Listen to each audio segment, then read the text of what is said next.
Blessings, folks. Welcome back to another episode of the Hitstreak. I'm your man, Nick Hyder. And folks, we are in the Level 10 podcast studio right here in the brand new Greatness Factory in the heart of downtown Nashville. And I got an extra special treat for you today, folks. This cat needs no introduction, but I'm going to give him one anyway. So don't hold your breath because we're going to be here for a minute. All right? We're going to be here for a minute. Folks, this dude's an author, best-selling author, serial entrepreneur. His $100 million holding company, they're literally buying a company a month. He's a husband, a father, an athlete, golly, keynote speaker, everything, all the things, all the words, right? Folks, welcome the man, Dan Martell. How we doing, baby? I'm doing incredible, man. I love your energy. I love this set. I love what you're doing. I'm just really impressed. I appreciate you having me. Well, the pleasure is all ours, brother. The pleasure is all ours. So welcome to Nash Vegas, if I hadn't said so. That's myself. A good way to frame it, man. I saw all the bachelorettes going off. That makes sense. That's right. So as soon as we're done here, we're going to go hop on one of those pedal taverns, right? On Broadway to get ourselves around that. That's right. All right. That's right. Well, dude, you told me something that, like, I like to open the show with something that kind of like, boom, it's right in your face. And you told me something a few minutes ago before we started recording that I just... everybody's there. They set their own limits and then they defend them, right? That's a thing. They're going to sit there and tell you all the reasons why they're going to fail. Yeah. All right, dude, you were jailed twice by 17. Is that correct? Yeah, dude. What's bananas about that story is I didn't share it for 15 years.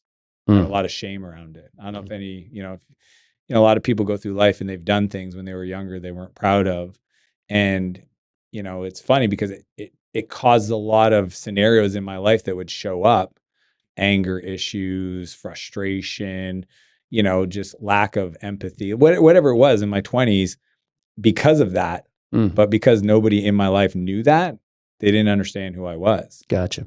And, what happened was I just, I grew up in a really challenging home life. My mom was an alcoholic. My dad was in sales, so he wasn't home a lot. And I just had a lot of time on my hands and got introduced to drugs when I was 13, and my life spiraled like out of control. I was ADHD. I was, just had some bad habits. And what's funny is a lot of the stuff I did, it wasn't crazy, but I just always got caught. I always got arrested, man. And it was the best thing for you, probably. It absolutely saved my life. Yeah, it all came to a halt when it got pretty bad. I was pretty addicted, and I ended up stealing a car and got into a high-speed chase. Holy cow. Yeah. And I had had a handgun in a backpack sitting next to me. Wow. Because I told myself, because I had already gone to juvenile detention once, I said, if they pull me over, I'm going to just pull the gun and let them take my life. Holy cow. And luckily, when I came around a corner, saw an open garage door, watched too many action movies. I was like, I'm going to hide out in that garage and close the door and run out the back. And I came in way too fast and smashed in the side of the house. Wow. And when I went for the gun, got stuck. Thank goodness. I'm here because somebody was looking out for me that day. No doubt. Well, I'm a big man of faith. Big man of faith. Well, then and who? God's got plans for you, baby. He had some big plans for me. That's right. Well, let's talk about some of those plans because, like, again, one of the things a buddy of mine, a sports agent named Hunter Bledsoe, said something that I get a lot of credit for, but he told me that. He said, life's fair. Everybody's price is just different. Tell me more. So, like, well, for instance, we all come from different circumstances, right? So for me to get to exactly where you're at right now, I didn't go to jail twice by 17, right? Your price might have been a little bit more expensive than mine was to get to the same place. Athletes go through that. You see the guy that was brought up from nothing, and then the guy that was born with a silver spoon in his mouth, had everything that he needed, and so on and so forth. Life's fair. Everybody's price is just different. I love that. Yeah, it's interesting because when I look back, people always ask me when they learn this about me, they go like, when you see your life today, the life you get to live, I have 2 beautiful kids, incredible marriage with my wife, and travel the world doing fun things. They go, did you ever think that would be your life? And the answer is no, dude, like zero. When I got sober, my big dream was, hey, I'm going to make a commitment to just not relapse. Yeah. Like there was no vision. It was just like, I promised to do what I got to do, my 12 steps, do the program, get out. And it was actually in rehab where I did 11 months. I spent 11 months rebuilding my emotional understanding, the trust I'd lost with my family, trying to find some new positive habits, Right. my basic values of just like just really simple stuff at 17, 18. Right. And at the end of this program, I'm helping Rick, the maintenance guy, clean out this cabin because it was built on an old church camp. And in one of the rooms, there was an old computer, 486, just sitting there. Wow. And a yellow book on Java programming, like a computer programming book just sitting there. Holy, see, and it spoke to me. God's plans, right? Dude, I didn't know. I just opened it up. 20 minutes later, I followed chapter 1. I got the computer say, hello world. Nothing special, but I literally thought I was like the Doogie Howser of programming. And there was no truth in that, but it didn't matter. That's right. Because I believed it. That's right. And I became my new obsession. And that's how I built this empire. You know, right now, when I open up just about every keynote or speech that I'm doing with, I heard something one time and it really made an impact on me. And it said the two most important words or powerful words in the English language are I am. And whatever you say follows that is the truth. And the example in which they used it was most common greeting around the world, or at least in this town, is how you doing? And over and over again, millions of times, people are just reaffirming, I'm good. And that's it. I'm only good. Right? So I started saying, it's funny now because people expect it. But how you doing, Nick? I am unstoppable. But you have to say those two words, I am, for it to truly work. And it's been said enough times now. I believe it. Dude, it's so good. I believe it every day. No, but it's the world isn't as it is. It's as you are. A man's life are what his thoughts make of it, right? 100%. It's a mirror, not a window. Why is this it's something so simple, yet it's almost magical, and it's like only a few people in the world actually believe it? Well, I think there's that word believe, which is tough. I was having dinner at my buddy Taylor's last night, and we talked for 90 minutes about this concept.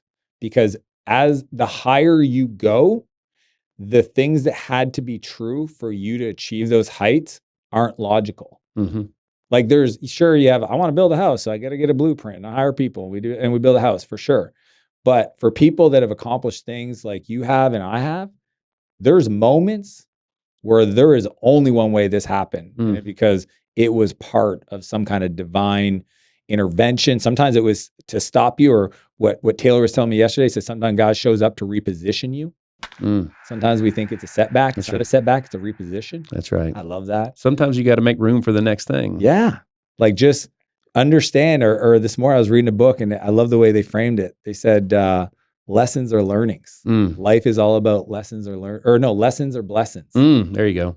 There we go. Lessons or blessings. And I just love that. That sounds like it's from Nashville too. It wasn't. It was, I wish maybe the author was from Nashville, but I was like, that's a bar. That sounds like Coach Burt. Song. Yeah, exactly. It sounds like Coach Burt. So I just look at my life as just a series of, repositions. I think that everybody's on a journey to, in their own way, discover their God. And we go, and then we just get nudged. That's right. And that's my story. It dawned on me, literally in the last couple of years. So as a professional athlete, I was in great shape. Okay. Tip top. That was my thing. When I wasn't always the biggest dude. I was never the biggest dude in the clubhouse. So everybody's your size in professional sports, right? So when I showed up day one for spring training every year and I took off my shirt for the first time, it had an exclamation point next to it, right? I wanted everybody to know, I don't know who that is, but arrived. He worked his ass off. Yeah. That's right. Yeah. So that was a thing for me. But then after I was done playing and 50 pounds later, I found myself, I was like, I don't know how my wife's even attracted to this dude, because I'm sure not, And long story short, I figured out, as a baseball player, I achieved my goal. As owning restaurants and nightclubs, I achieved my goal. The problem was I figured out just in the last couple of years I didn't know how to set goals. So my goal for professional baseball was always to play professional baseball, and I did. But what I really wanted to be was the catcher for the New York Yankees. So maybe if that would have been my goal, maybe I would have hit it. That's interesting. Is it because you didn't know to claim that, or you never set? What was it? It was I didn't know what I didn't know about actually goal setting. And then after I was done with ball, I realized later that even in my fitness journey, I would get to 80, I'd set, I'm going to have the abs and I'm going to look this way and I'm going to be able to do this. And then I'd get about 80% of the way there, and that was good enough. And then I realized that I was doing that in my faith. I was doing that with my family. I was doing that with all my businesses. I was doing that with my podcast, everything. I do it 80% and it was good enough, and I would stop. Yeah. Your identity it cooled you down. Your thermostat kicked in. That's right. And I found that through my faith, if I could bust through that 80% with my faith, it bled into everything else that I did. It spilled over, you know. What did you shift on your belief to get that? With my faith, I learned to set better goals, one, and then I finished. I didn't quit, right? Quitting and finishing looks very similar. But finishers, you know, you have to finish. I think that God hides the beginnings of things and the ends of something else. And if you don't finish, if you quit, you don't get that gift. Hides the beginning of things and the ends of something else. That's right. And the beginning doesn't show up because you didn't get to the finish because you quit. That's exactly right. That's so good. Thank you. So even that belief just propels you all the way to the finish line and then some. It's just spilled into everything else that I do. My relationship with my kids is better. My relationship with my wife is better. We have a 14-year-old and my daughter just turned 3 Sunday. Okay. All right. So the joke around our house is, you know, 10 years from now, we'll probably accomplish way more professionally in a 24-hour period, but we'll look back at now and say that was when we were at our best. Because like as soon as we leave today, I got to head to Donaldson to watch 2 baseball games of my sons. Yeah. Right. And then and I'll be chasing a 3-year-old around the bleachers the entire time. You know, and we're at your best. And we're potty training right now, so we're getting the least amount of stuff done, maybe professionally. It just feels so rich in life. Oh my gosh, because we're running all of it. That's it. The work, it's the family, it's the body. It just feels. That's right. I call it full spectrum. I like that. Yeah. I want to thank all of our loyal fans that spread across all 50 states and 14 different countries. It's absolutely amazing. Folks, help us keep spreading the word, right? Share your favorite episodes with friends and make sure that you are liking and subscribing to the Hitstreak on all digital platforms. Thanks again, and we look forward to more. I used to be like super, you know, driven and hard and rules. I mean, I wrote a book called Buy Back Your Time, which is all about like calendar and scheduling. And I realized that one dimension wasn't allowing me to experience the full spectrum. And I remember I was talking to my friend Stephanie once, and she's so kind, you know, she has like this velvet heart where, I love that. Yeah, she wanted to tell me something, but she said it perfectly because I'm pretty like, you know, standoffish, confrontational. She goes, when you snowboard, do you like actively think about snowboarding? Like, do you like sit there and think about your heels and your toes? And I said, no. She goes, you just snowboard, right? I go, yeah. She goes, do you think maybe you've gotten to a place where it's time to start snowboarding in business? Wow. That's what I'm talking about. I was like, what do you mean? She goes, I would just invite you to consider. You have meetings today? I said, yeah. She goes, just show up and set an intention. Your intention is to create as much value as you can for the people on the call with no expectations. Wow. Throw the agenda out. That's right. I'll tell you, man, my life shifted. Wow. Because now I understand certain things need process and routines, but most things need creative space to breathe, opportunity for, dude, if you've been doing it long enough, it's like playing, but like I already know how to crack the ball. That's right. Just throw the ball. That's right. Well, how about we just do that in our lives? How about we just make it all one thing? Why am I not allowed to crack a joke on a podcast or in a meeting? You know, why can't I bring my kids to what I'm doing? Like, to me, it's just full spectrum. I just want to live a life where it's all life. Yeah. Talk to me about how, so I've been studying confidence a lot lately, right? Because of Coach Prime, right? He talks about confidence. Dude, I was with him in Orlando recently. He's on my bucket list. His speaking style is there were some heavy hitters. It was at John Maxwell's event. So John's a mentor of mine. He invited me I'm speaking at his event in August, and he said, hey, come check it out. And I didn't know Coach Prime was going to be there. He won the top spot.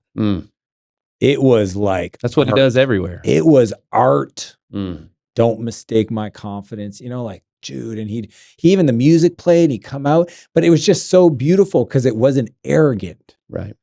It's authentic. It's authentic. It's who he is. And it comes from a place of, I want you to have this. Like, that's the part. I think you feel arrogance when you feel like the person's making it all about themselves.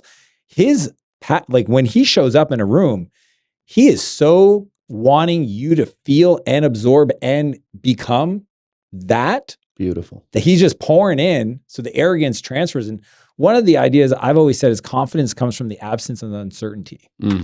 It's literally, I don't know how, but I am certain that if I'm willing to do the work, I will show up. And some people think it's arrogance. It's not. I just know that I don't have uncertainty around it. I made a decision. I have a goal. I'm going to show up. I'm going to do the work. That's all he does. Coach Prime, like, the vibe is, we're going to win. Mm-hmm. And if you don't believe it, that's cool. That's you. That's not me. Move to the side and watch this. But just this language, I mean, he speaks in bars. I mean, every word is crafted.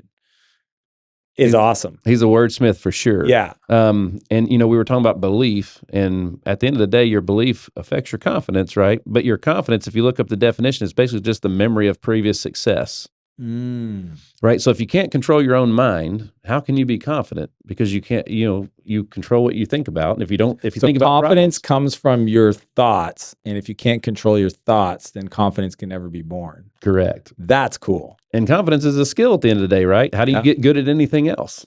Proof, undeniable proof That's of right. doing what you say you're going to do to yourself. That's right. And so that's why athletes have a pregame thing that they might do, or, and going back to the skiing thing, one of the things I learned about coaching, I was always told as a hitter, hey, Nick, don't swing the ball over your head. Well, you can't comprehend the negative, right? So like when I'm coaching now, I caught myself doing the same thing. Don't swing a ball over your head. No, swing it balls below your hands. So this is interesting. So what you're saying is I look for the positive. I don't describe the negative. Yes. Going back to what we were saying earlier, where how the world is a reflection of our words. Right. That's right. No, last night, me and my buddy Taylor were talking about this because I think for both of us, we don't realize, and even talking about scenarios that are not complaining, but they're not positive. What we're doing is we're allowing that energy to kind of create a reality. Yeah. And just that reframe of saying, what I think some authors have called it bright spots. Like when you're trying to correct somebody, don't tell them what they did wrong. Tell them what right looks like. That's right. But here's why it's powerful. It's not only for the individual, it's for us. I don't want to speak correction. I want to speak possibilities. That's right. So it's much better energetically for me to talk about, hey, let's talk about the no small plans. What do you got for your life? Than, hey, why are you doing this crazy stuff with your friend? Same outcome, different frame.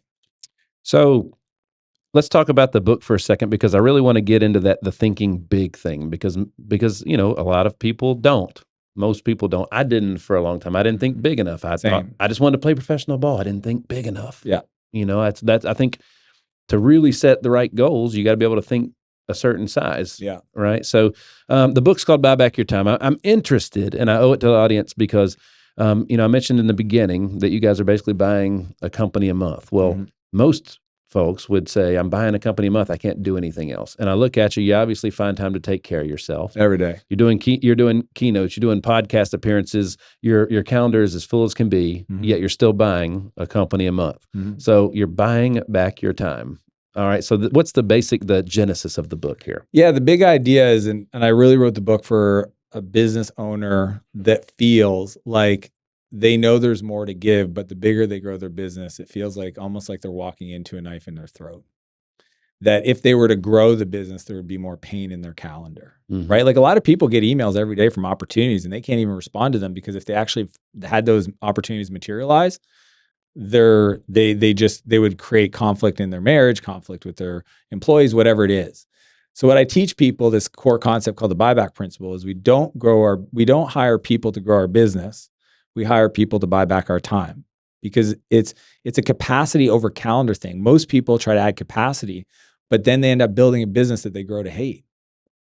And then what do? They sabotage themselves down, right? Because it's painful. The business runs them. They're not running the business. Gosh. And they're creators, and I want them to create more, and they're artists, and they should have their work out there, and they could, but they can't because they built it wrong. Right. So that's what happened to me is I went through massive pain in my 20s and got through it, and then just changed the way I did that, and then learned this completely different process. Yeah. And now that I do that, honestly, my only cap is my creativity. And the way I buy companies is I partnered with a guy named Kevin.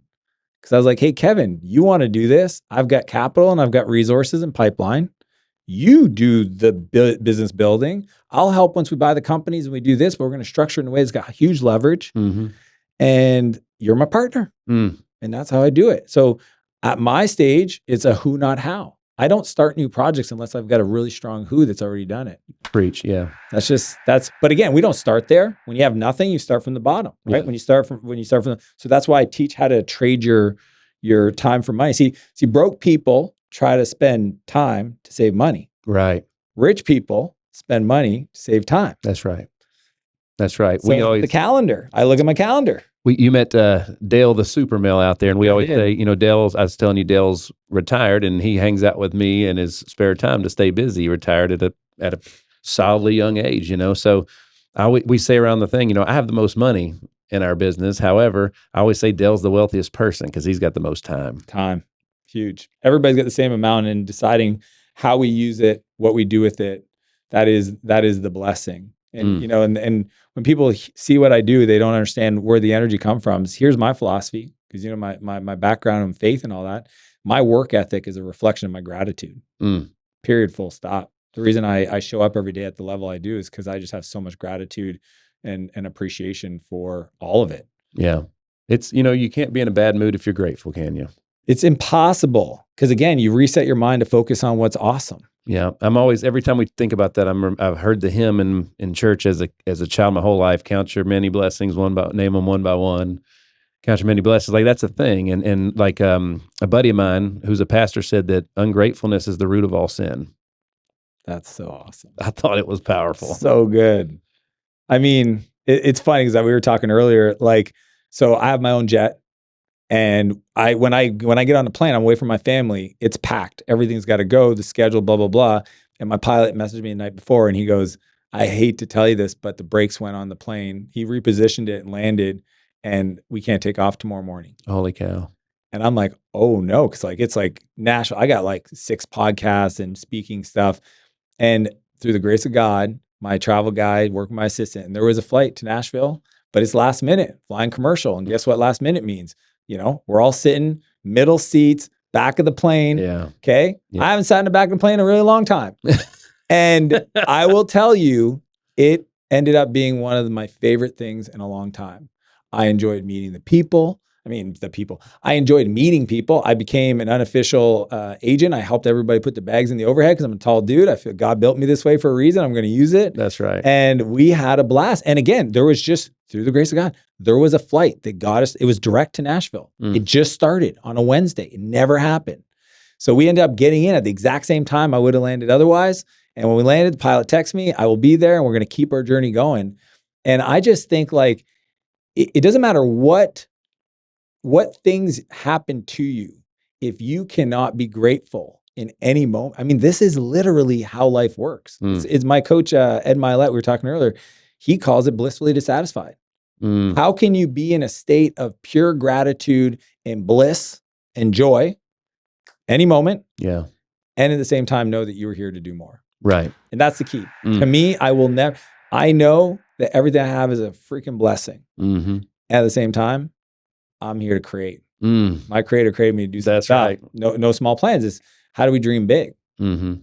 So in sports, we were always taught, it's something that Nick Saban says all the time. If you chase perfection, you'll find elite. You'll find excellence. So when you dream big, it's kind of like if you want to, in sales, if you need to close this many deals, well, you got to work people through the funnel, and you got to start with a much bigger number than the end number. And the best at hitting anything, the best shot is the person who can hit the smallest target, right? So the GPS that we use in our phone has taught me so much, because if you just type in Nashville, Tennessee, where are you going to end up? I don't know, downtown? Somewhere. I don't know. But if you need to get here by noon and you just type in Nashville, Tennessee, you're not going to get here. That's right. That's a good point. But it's going to tell you, based on where you end, what time you need to leave. Yeah. Right. When life happens and they close down a road or whatever, it's going to say, here's an alternate route. There's a detour, new arrival time, and so on and so forth. So like the GPS has taught me so much just in how we use it and how to get better results out of it and so on and so forth. I like the idea of the specificity of the address. Mm-hmm. Like, it's so good. The Hitstreak is powered by our partners at HitLab Creative Studios. Whether it's launching your brand new podcast, rebranding your current podcast, or taking advantage of any of their other content packages specifically for your social media needs, the HitLab is a one-stop shop for you. Visit hitlabstudio.com for more. We were talking about this, and I'm curious if this is what you want to share, is some people don't want to call their shot or don't allow themselves to dream big, or they don't know how to dream big. Yeah. And what I've discovered, because I work with a lot of high-level CEOs, is for many of them, it's actually not the fear of failure. It's the fear of success. Go on. It's very simple. If you got in the best shape of your life, right? Where do you go from there? Not only that, what might happen because of that. Okay. So I coach a lot of men and they don't know it's subconscious. One guy said to me once, I said, what, because I think people self-sabotage on their way to greatness and they don't even know it. So the question is what do you believe about being that great of shape? 9% body fat, whatever you want to be at.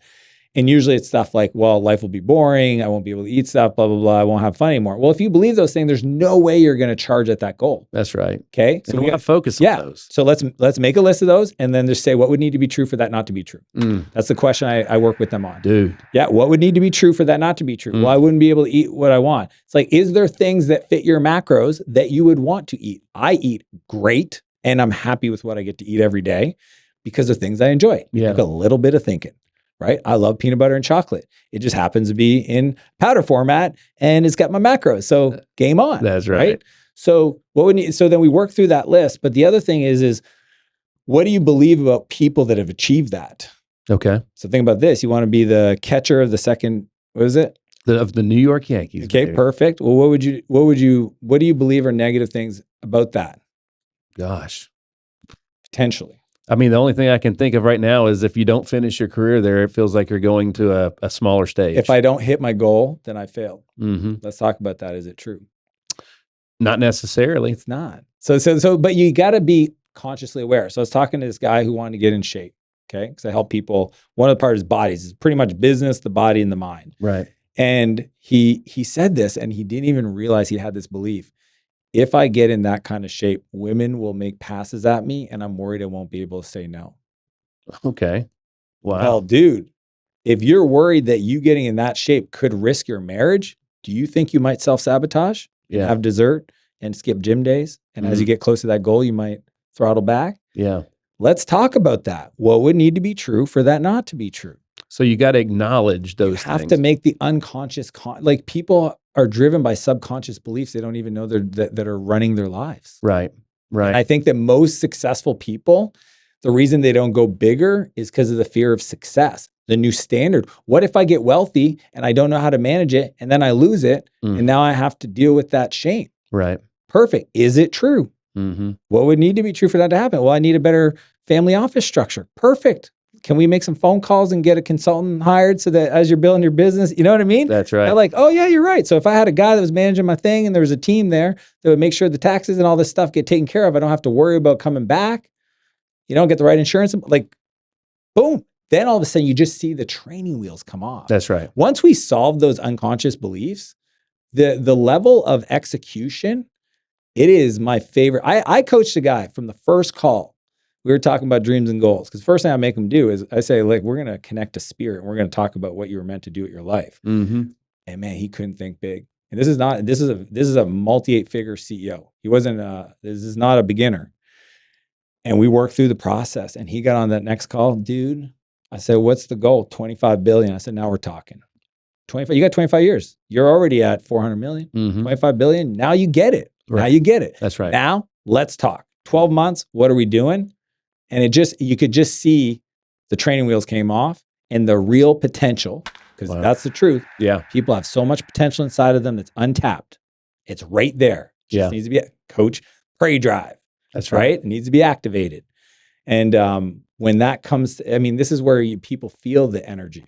They feel your energy. That's right. Yeah, man, you're driven.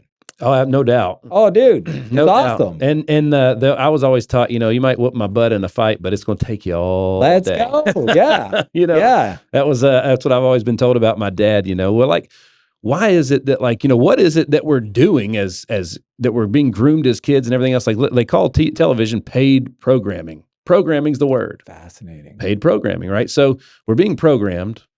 We go to school. Why is it that, like, why was Nick Hyder at 25 years old, playing professional baseball, not thinking big enough? You know what I mean? Like, that, if I could go back and change anything, it'd be like, what could I've done in education or at home or whatever? And I was raised in a wonderful home. My parents accomplished more in our family tree than ever before. Yeah. Dad was the first guy to graduate college, been self-employed his whole life. Yeah. So it's what I know. And, but we grew up in a nice middle class household here in Nashville, Tennessee. So what could I have done different to, like, I'm 43 years old now, Dan. So, like, why couldn't I have had this at 33? Here's the interesting thing. I get young kids reaching out, man. I love this world we live in because like you can be a teenager and be a millionaire. Like that's legit. That's right. There's easily, I don't know, in the US, there's probably close to 1 million of those.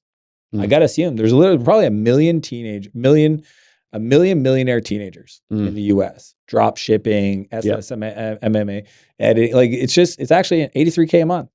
I guarantee there's that many. And the reason I say that is because most people don't believe it's possible. So you need to get around people who've done it. So when these kids reach out to me that are starting and they go, hey, my parents don't support my dreams. My uncle told me I'm stupid. I go, hey man, quick question. Do you want to achieve the life that your uncle's living or your parents are living? Well, no. Perfect. It's kind of silly to ask them for their opinion. Not that you don't love them and you don't care about them and they don't get your best interest. They actually do. The challenge is if you get advice from your parents, you're going to have the same lifestyle they had. And if you have to have aspirations for more, if you want that, then it's not the right person to ask from. So to anybody listening, if you can go back to the 30-some-year-old version of you and me, even me last year, I got to get in better rooms. I got to get around bigger people. John Maxwell, first time I talked to John Maxwell, man, the guy talks in prose. It's like, it was so crazy. I'm on a phone call and I was so worried about taking up his time and he just felt like he had all the time in the world. So I took it and I was just asking him a question. I said, John, I hope this doesn't come off wrong, but why do you want to talk with me? He goes, Dan, I heard you're a guy I got to get to know. And I learned a long time ago, I get around bigger people, they make me a bigger person. I get around better people, they make me a better person. I need my button around you. I got a button. Yeah, you need the drop and bomb. But so when he said that, it occurred to me that is honestly, if you would have been hanging around with New York Times or X people, they wouldn't have let you think anything else. If you would have been around people that build massive empires just through their proximity. You know, Tony Robbins told me this a long time ago when I was in my 30s. I'm 44, similar age. He said, you got to get around the private equity people. Private equity people know how the whole money system works. The reason I have a holding company today and I buy a company a month is because I got around the private equity people. I don't like them all. I found some good ones. They're really nice, but there's a lot of, it's just like any industry, real estate agents and social media experts. It's a lot of noise. But I think that for me was, what I ended up learning youngish and then today double down on. It's why I fly around and I love meeting people in person. I want to get around bigger people. I want people to say, hey, dude, you're playing small. When my book came out, I was dabbling on social media. Dude, I spent $1 million in the last year on my personal brand. Prior to that, I was spending maybe $50K a year. That's the direction we're going next because my son is 14, turns 15 in a couple months. And, we've taught him to time block. So we call it his power list. So he's making all his critical tasks. He sends it to his mom and I in a text message, a picture of his sheet every night. Serious? Oh yeah, absolutely. Wow. He reads he's always reading a book. He's got to read 20 pages of a book every day and he gets paid for all this. He also gets, has to spend money. He owes us money if he doesn't do certain things. Right. So, teaching him to do all these things, but he's read Coach Bert's book. He's read Brad's book. He's going to be reading this book next. All right. So what the thing I wanted him to understand is one of the things that we talk about a lot is there's a lot of people read a lot of great books, but they don't know how to apply what they learned. A lot of people go to church on Sunday and they go to church every Sunday for years and they never change and grow. They don't get the reason that they went to church the first time was because they were missing something. They went there to go get it. And then it turns into a social event that they do on Sunday. And it's lost its meaning at that time. So I'm big on the application part because we're talking about proximity. We've been told that our whole life. You want to be the best bricklayer in town, or you want to be a great bricklayer, then go hang out with the best bricklayer in town. Why ain't we applying it, man, in the masses? Like, why is this an issue? Proximity is everything. I grew more as a baseball player when I got around professionals than I did at any other level. No doubt. And I was surrounded by them. It was like unbelievable amounts of knowledge every day. But it was only useful if I could apply it. Yeah. I mean, I think it all comes down to having a big enough dream to desire the acquisition of the skill to accomplish the dream. I don't go seeking a new level or a skill or a mentor if I don't have a dream worthy of that person's time. See, most people, they hear us and they listen to our stuff and they would love to come spend time with us, but they'll immediately convince themselves out of anything like that. Oh, Like yeah. I do a hike every Tuesday. It's open to anybody. 6:30 in the morning. This is the spot. I've been doing it for 3 years.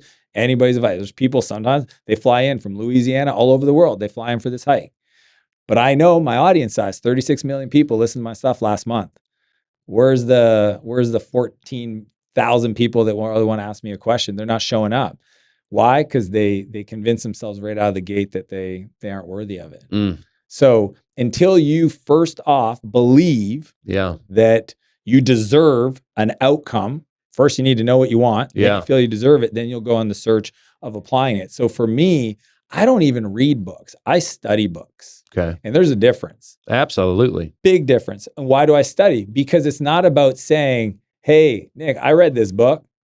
Because that's what some people do that. Absolutely. They're like, hey, I read Atomic Habits. I'm like, what was your favorite part? Oh, you know, what do you say about goals and we don't rise? And I'm like, that's your favorite part. That's the only thing out of the book. No, like you should. When I read a book, okay, I highlight, I transcribe. I rewrite the most potent passages that I read. I rewrite them in my words. You're mirroring. I put them in my notes file. I use them in my social media. I use them when I teach. I want to ingrain, I'm programming my psychology, my belief systems, my values through the lens. I think books are the coolest trades in the world. Somebody sat down and took 25 years of their experience and distilled it into a 4 to 6 hour read, and I get to pull out their best stuff. That's right. Dude, I don't know why. I literally sometimes go, Dan, why don't you just read all day? That's right. Why aren't you reading all day? I like to learn by talking. Yeah. Right. With other people. I want to hear their ideas. Right. So I do 10 pages every day. You just inspire me to go 20. All right. Your kid, if your son's doing 20, I should probably start doing 20. And I think that if you have a goal worthy of investing in yourself to acquire the knowledge, then you will then apply what you're learning from a mentor or from the book, and you'll have a different way of engaging in that. Because you're right. A lot of people ask me for advice and I know I'm speaking to the wind. I'm like, why am I even... I know it's going in one ear and out the other. I know you asked me that question because you already think you have the answer and you're going to fight for your limitations. That's right. Dude, I'm not sitting here fighting with your limitations, man. That's right. And you know what's cool? This is Nick, you'll love this. And anybody listening that creates content, I want you to understand this is the cheat code. Anytime I experience something through another person that I don't agree with, I say nothing. I then go to social media. I use that moment as my inspiration and I share what they didn't ask me that they should have asked, but they weren't willing to be open to it, and they didn't ask, to gift and bless everybody watching my stuff. All my content is 100% a response to the experiences I have, because I think that's God going, go share this, Dan. Go share this, Dan. Yeah. It's not a reaction, it's a response. It's a response, and the energetics of the passion you have for it, because your best friend says something, you're like, man, why is he doing that? I'm not going to say anything to him because he didn't ask me. So I'm going to go over here and go, hey, man, you got a friend that does this sometimes? Now, sometimes you get yourself in trouble if you don't give it enough time, right? Because your friend will watch that and go like, dude, why'd you say that? Yeah. It's like, well, I wasn't talking about you. He's like, yeah, you were. So that's got me in trouble with the in-laws. There you go. I love them though. They're great. But man, sometimes they say and do stuff that just, it inspires me. No doubt. The Hitstreak is powered by Team Hyder. Team Hyder has been serving you for 11 years and has racked up over 20 national and local awards for excellence in all areas. When it comes to finding the right health plan, we need to consider your family's needs and your family's budget. That's what we do to serve you. To look further and to book an appointment, visit teamhyder.com. Even on church on Sundays, we say goodbye to everybody, but the first thing we get in the car, first thing I do is I turn around to my wife, I look at my son, I'm like, what did you guys get out of the sermon? So good. Because, and the cool thing is we all got 3 different things. Takeaways. So when my son shares his, first of all, I'm like, good for you, dude. I just learned something. I saw something from his perspective that I wouldn't have got if I hadn't asked. And then I get to give him mine. My wife gives me hers, and it's awesome. And now it's like, and how are we going to apply it this week? God spoke to you. Now what are you going to do with it? That's the application, but it's intentional. It's interesting because what I've discovered, I do events a couple times a year and train people, coach people. Asking them that question, what always fascinates me is when I hear a response around something they took away that I didn't even say. Right. They're like, well, you know what I heard this, and I'm like, I don't say anything, but I'm just like, so it's fascinating because it's truly, somebody said once, it's what's caught, not taught. oftentimes it's That's good. yeah, it's what I felt. It's not what I heard. It's not what you said. Yeah. It's what I felt. So oftentimes when I'm coaching people, I say, what did you need to hear? What did you feel? Mm, Because that's where they got to go look for those golden nuggets. And then you add that to your beliefs. You add That's that to your right. psychology. You say, hey, I'm going to add this to these principles in my life. And all we're doing in life, I think, is we're just continuing to refine the principles and our structure for how we think about, operating in our lives. yeah. You're the perfect example of, loving what you do. You can feel it. You're having a blast. Oh, right. Yeah. And I heard I can't remember her name, and I've got to give her credit, but I heard a speaker the other day, and she's huge. I'm just having a one of those little moments here, but she said, when somebody makes an impact, it's when they put their God-given abilities to work in the marketplace. Mm. And I freaking love that, right? That's when somebody makes a true impact, when they put their God-given abilities into the marketplace, right? Which means people there's being currency exchanged when it's in the marketplace, right? Yeah. So talking about dreaming big, I can remember when I first started my business, somebody, I think it was, no, this is way later, but I remember Brad and I were talking about taxes. He was like, yeah, I want to pay lots of taxes. And I was like, yeah, me too. I was like, but at first I didn't think that way, but you got to think, if you got to pay a lot of taxes, well, how much revenue did you do? How much money did you make? So to spend, what do you say you're spending? How many millions a year on digital marketing? We did $1 million in the last year, and we'll go up to probably 2 to 3 this year. I have an unlimited budget for it. I pretty much told my team, and the other day, Sam, who's my creative director, I literally called him up. I texted him to him again yesterday. I said, dude, I will wire $1 million in your account. I'm done. Like, we're not executing at the level we could. The opportunities are right there. Yep. And again, I'm a who, not how guy. I have to work through the people on my team. Okay. And when I feel like, and it's not their fault, they're trying to execute, they're trying to be frugal, they're trying to be ROI focused, which is all good things. But sometimes our need to be incrementally better stops us from going for something that could be, think about this. Every person is one creative idea away from absolute mega stardom. That's right. Every person. That's right. I want like, dude, when I see Oliver Anthony go from a freaking pixel recorded iPhone TikTok video to what he did, and you see literally right now, I mean, the creative people from, like, it's just one, and I'm like, dude, we're just incrementing. That's not where we're going to find gold. It's got to be through exploration. It's got to be like, if you want Rick Rubin's book, it talks about it, man. It's like, right. I don't know how to produce a song, but I know when I hear it. So if you're not exploring and playing with ideas in your area of expertise, then you're never going to try to find that one creative spark. And some people keep chasing stuff that's so hard in their life. They're trying to persevere. Dude, perseverance without passion isn't grit. It is a grind. Yep. And it will suck your soul. Yep. If it's 3 years now and it's hard, it shouldn't be that hard. That's right. You got to reset. You got to go play, and it could be right there. That's right. But man, I'm telling you, like, I've seen too many examples of too many people over the years. It just took that one thing, to be, whoever, man. It's just literally all the top people. There was a moment where they came out with a thing. Now, it didn't mean they didn't have skills. They did. Didn't mean they didn't have passion. Oh, they put in those hours. Yeah. Easily.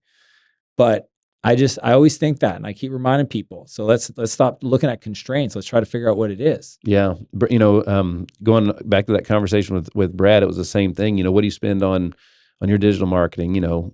50. And, I remember when my wife first heard that, because it was about 5 times what we spend. And she was just like, golly, how could we do that? And I'm like, no. That's the thing, is we want to do that. Because when we figure out how to do that, that means that money impact. That's right. It's an impact, but it's also like those resources came from something. It came from previous revenue. You know what I mean? It's an investment in future growth. Totally. So, and a bet on you. No doubt. That's the part when people that are creators, I'm actually keynoting Vid Summit this year. Okay. Mr. Wow. Beast, congratulations. Yeah. Yeah.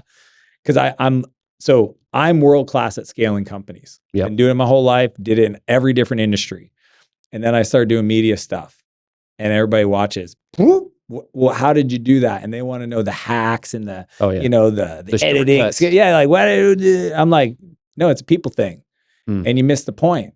See, you're not willing to make the investments because you have money mindset problems. Yeah. Like, they literally don't understand. It's like, if you decide to just go pro, Just decide to go pro. Just stop being an amateur. That's all I'm saying. Yeah. Just go all in. Yeah. And I have people like Hermosi and Gary. I've watched Gary Vee and known him for 15 years. Dude, I love how consistent he is on his message. Yeah. The one thing I love about Gary, amongst a million things, is he has literally said the same thing every day, for as long as he could breathe. Yeah. And I guarantee you, when he's 125 years old, he'll still be saying, Absolutely. publish, create, don't document, document, don't create. And I was like, I don't really want to do that. Why? Because I was scared. I didn't want to deal with it. I had a lot of fear of judgment. Imagine if Garth Brooks didn't want to sing Friends in Low Places. Dude, imagine people go, why would I do this? There's already other people doing it. Yeah. Imagine you're a songwriter and saying there's already enough country songs. Are you silly? That's exactly. I'm big on Shabuzi right now. Do you know who Shabuzi is? I do. Oh, dude, I want to make Shabuzi the thing. I think hip hop country is a thing. Like, let's keep it going. Imagine he's like, this isn't something we should write about. No. Yeah. Like, again, he listened to himself and he said, I am an artist. And even though other people may not see it, I see it.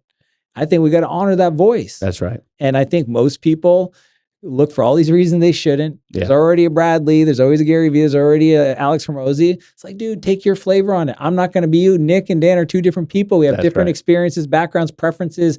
Everything's different. That's our fingerprint, That's right. right? Just allow that uniqueness to shine. No doubt. That's what Gary does really well. He just keeps saying, like, whatever your thing is, just allow that. Joe Rogan, he's just who he is. That's right. That's what we admire about him. Authenticity. Dude, the thing we admire about all the top people is that they allow them to be them brighter and more often than us. Boom. Think about this. The Rock, that's who he is. That's right. Oprah, dude, she'll even say her moment, because we were talking about these moments, Color Purple. She talked about it recently. That movie changed her life. Got it. Because she got around with Stephen, not King Pressfield, but Steven Spielberg. There you go. So all of a sudden, her whole life shifted because she allowed herself, where everybody said this makes no sense, to get involved in a project called The Color Purple. That's right. Right. And it just transformed her whole life. And it wasn't a success at first. She tells, it's a beautiful, so everybody should research it. So I just think if people had the courage, talked about confidence, Yep. the absence of uncertainty. If you just had the courage to trust that you'll figure it out Yep. and just show up every day That's right. with a vision to try to say, how can I show more of me out to the world? That's it. That's I right. guarantee that's what people will fall in love with. It's what we fall in love with Mr. Beast and all these streamers and online people and the TikTokers. It's that they are who they are, brighter and more often than us, because a lot of us are walking around wearing a mask.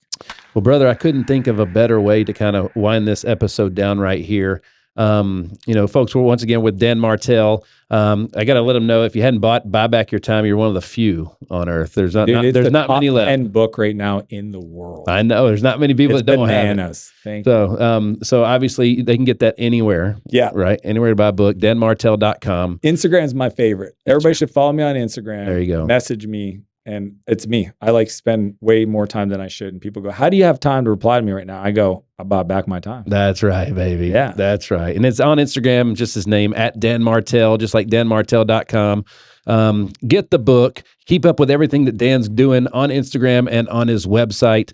Dan, is there any final and closing statements you want to leave with everybody today? Yeah, I mean, the thing that I would hope everybody to consider, because it comes down to a lot of stuff we talked about, vision and no small plans and kind of going for our dreams, is I think life comes down to simple concepts. And one of them, like people, why are you so driven, Dan? It's very simple. I want to wake up every day to try to become, and it's a strive. I'll never achieve it, to become the 10.0 version of myself. There it is. Right? Who's that? The person God created me in His image. That's right. Period. Full stop. I don't even know what that is.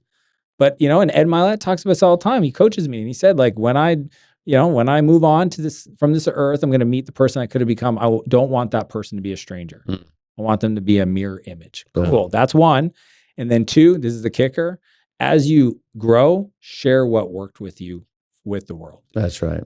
When people are like, who do you think you are to share this? Hey, dude, I'm just telling you what worked for me.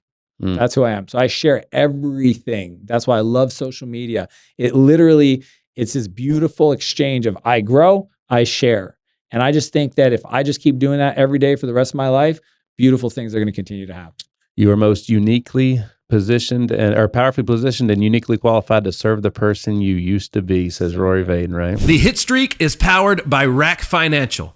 When it comes to your credit card merchant processing, Rack Financial is efficient, reliable, and trusted. At the end of the day, when it comes to processing your credit card payments, they make it simple, the way it's supposed to be.